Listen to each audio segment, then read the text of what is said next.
Mga kapuso, ramdam ngayong Pasko ang lamig ng hanging amihan.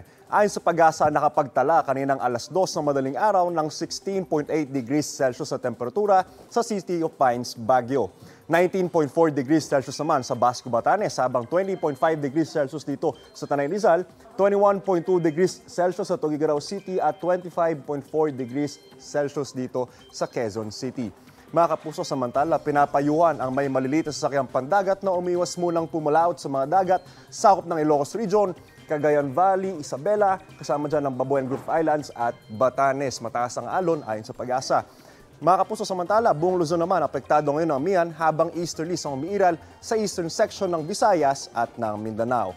Amihan ang nagdala ng pag-uulan sa Cagayan Valley Region at Cordillera nitong weekend.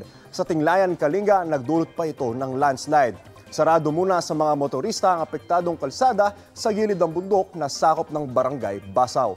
Patuloy ang clearing operations sa lugar. Abot naman sa mahigit 200 pamilya sa Alakapan, Cagayan ang inilikas dahil sa pagbaha. Bagaman, unti-unti nang humuhupa ang tubig sa ilang lugar, patuloy ang monitoring ng kinaukulan dahil sa nararanasan pa ring malalakas na ulan.